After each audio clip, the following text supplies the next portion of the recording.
Usually Fridays are reserved for challenges or games or some kind of fun something for us where we don't really go into a topic. We just kind of enjoy ourselves. Today we're doing something completely different and completely sort of out of character for us. Yeah, it definitely is out of character. But we're going to be discussing something that goes back to July and basically just the complete and utter BS that is coming as a result of it today on the show.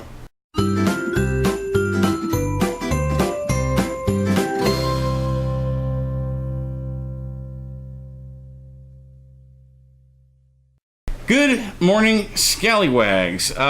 So back in July, we had a pretty nasty little storm blow through here. And something that happened during this storm made national news, and that was up in Branson, where one of the boats of the Ride the Ducks sank in Table Rock Lake, and 17 people died as a result. Well, something new has come up in this case. Of course, it's been under investigation and everything ever since then. And here we are a few months later. Something new has come up, and basically, I mean, this is something straight out of a bad court TV show or something. Right? Yeah. Where people are looking for loopholes and things to kind of get off easier or scot-free. So we're going to be taking this article from AJC.com. Put it bluntly, companies use 1851 law to deny liability in duck boat tragedy that killed 17 people. So, yeah, we're going to be kind of looking over this article and then kind of voicing our opinion, because this needs to be out there. This does need to be out here, and I don't know if... honestly, this is very local for us. It hit really home. We expressed our feelings on it earlier. The boat should have no way have been on the water. They were given almost 45 minutes warning that the storm was coming. It blew through Springfield, which is about half an hour north of Branson in the Table Rock area, with 75 to 85 mile an hour winds. Video of Table Rock at the time of the incident showed waves 3 to 5 feet tall, which for for a landlocked lake, especially in the state of Missouri, is unheard of. Absolutely incredible, right? So the fact that they were even given clearance an hour earlier to go on this tour was ridiculous. They knew the storm was coming. It had been talked about. And not only that, but the people that were on the boat at the time, there were life jackets. They were there on the boat, and the people were asking for them, and they were denied. Now, why were you denying them life jackets? Ever deny handing out a life jacket under any situation? Yeah, any situation. That's surprising to say the least. The fact that this law even exists on the books in the 21st century, quite frankly, surprises me. And it needs to be struck. It needs to be written off because... we now place value on human lives. Right. That's what civil cases do. That's what they've done for the past 100 years. If you're wanting to know what the law is, the law on the book says that since the vessel was a total loss and it had no value and there were no freight involved, pending on the vessel, that since it was a zero loss, they, being Ripley Entertainment, is denying negligence, saying that the boat was seaworthy when it left the dock, nothing of value was on it, nothing of value remains in it, therefore our hands are clean. Yeah. So basically, just kicking this article off, this is coming out of Indianapolis. The Indiana woman who lost 9 family members in the sinking of a duck boat in Missouri over the summer expressed outrage at a court filing Monday by 2 companies facing multiple lawsuits in the tragedy. The companies, Branson Duck Vehicles and Ripley Entertainment, cited the 1851 maritime law to limit or eliminate liability for the tragedy that killed 17 people in July, according to Tia Coleman's lawyers. She said, "I thought I was dead." Mm-hmm. Branson Duck passenger who lost 9 family members shares this story. It doesn't give her name. In filing in federal court in Missouri, the defendants denied negligence in the sinking of the boat. But the filing said that if a court does find negligence, their liability is 0. That's because the vessel was a total loss and has no current value. No freight was pending on the vehicle. Coleman and her lawyers called the legal maneuver, callous and calculated. That's putting it mildly. That's absolutely right. Yeah. That's putting it mildly. I mean, they're basically saying that those people on that boat, their lives didn't matter. They weren't valued at anything. Yeah. So she said in a statement that Ripley's legal claim that her husband and children are worthless is incredibly hurtful and insensitive. Anyone who cares about people or has any human decency should boycott Ripley and their attractions. And I mean, absolutely. I think that Ripley should definitely own up to it. I think the duck ride needs to own up to it. Those boats are relics from World War II. Mm-hmm. And why they are maintained and upkept. They don't always have the best equipment on there because it is a business and they want to make profit. Yeah. But again, you can't really place a value on human lives, especially a 2-year-old. A 2-year-old was part of the accident. Yeah, I think it was like the youngest was 2 and the oldest was, I want to say 70 something. A spokesperson for Ripley's couldn't be immediately reached for comment, but told the Associated Press in a statement that the filing is common in claims related to maritime incidents. She said that the goal is to give the parties time for mediation. Mediation, excuse me. She goes on to say that we have reached out to those impacted by the accident and offered to mediate their claims now. Mediation often leads to faster resolution and allows those affected to avoid a lengthy process of litigation and most importantly begin the healing process. Yeah. The clients that you represent made bad decisions and cost lives.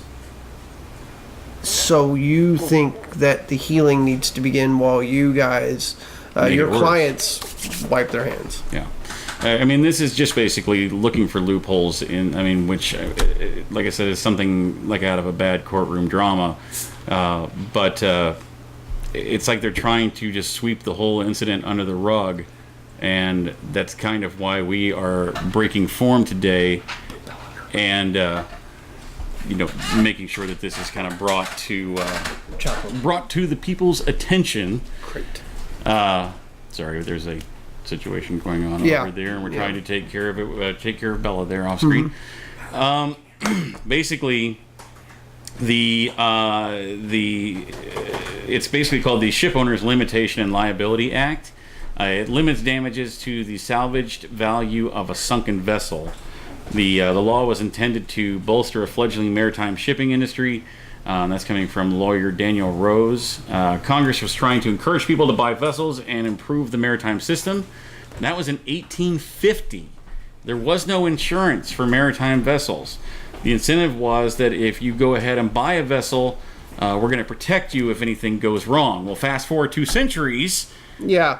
It's still on the books. It's one of those things where they just, one of those weird laws that they just never bothered changing because, new things became available and kind of like, just sort of forgot about it. Don't lead your donkey down the wrong side of the road on a Tuesday type laws. Yeah. It's just one of those things where come on, take ownership of what happened. That's all people are asking you to do. Yeah.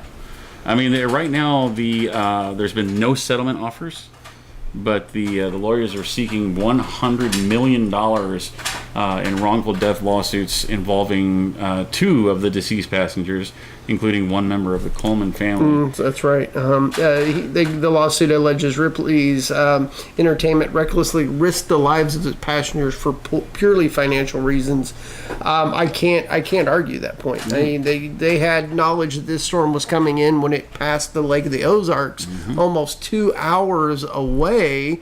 That this was a strong storm, and it sped up from there. It sped up from there. Like we said, by the time it went through Springfield, we had 70 plus 80 mile an hour winds. Well, we had friends of ours were in Branson that were updating us on, this is what the storm's doing. Yeah.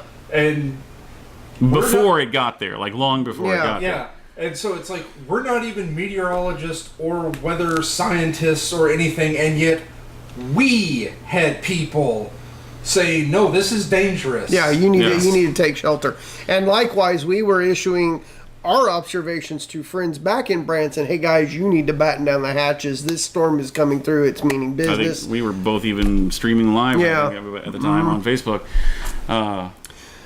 16 out of 29 passengers died, and then there was one crew member that died as well. Yeah. I mean, we're not trying to make light of the situation. Absolutely not. The fact that... Quite the opposite. The fact that it was... The loss of life happened, guys. I mean, this is what's bad.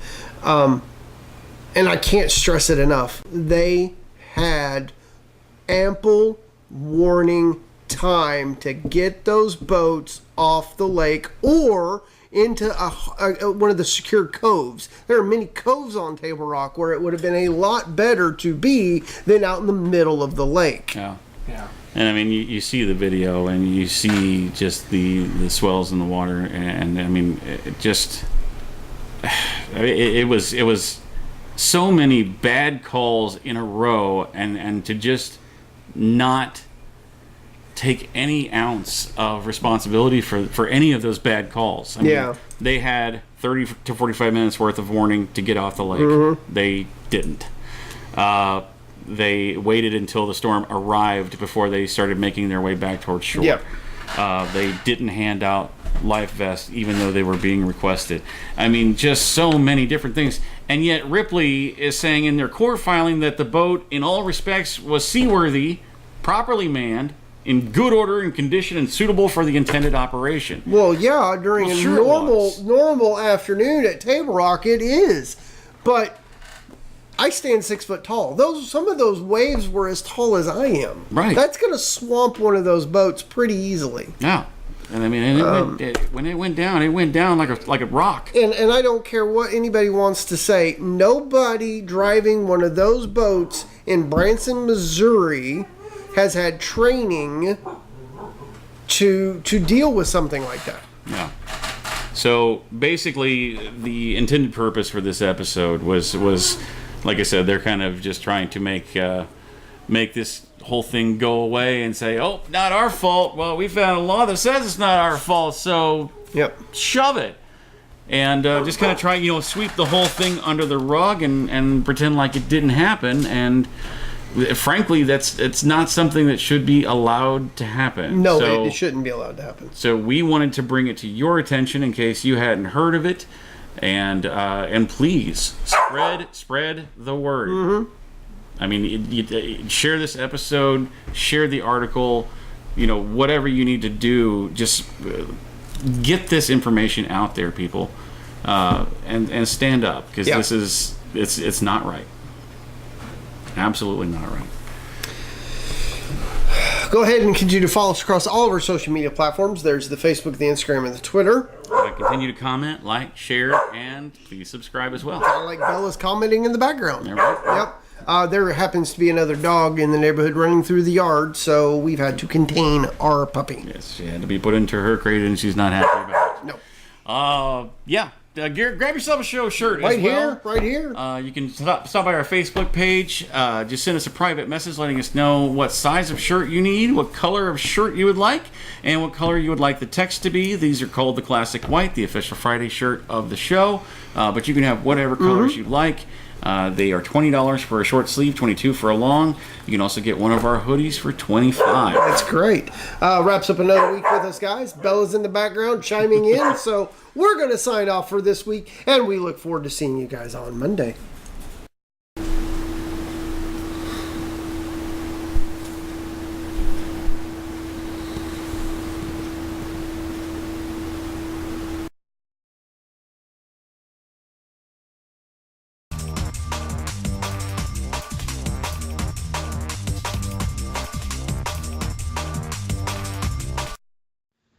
Hey guys, thanks for watching that video. We hope you enjoyed it. Yeah, and if you liked what you see, go ahead and click on our faces to go ahead and subscribe to get all of our Monday through Friday stuff. Indeed, and here's a couple of links down below that you can follow to watch more shows like it.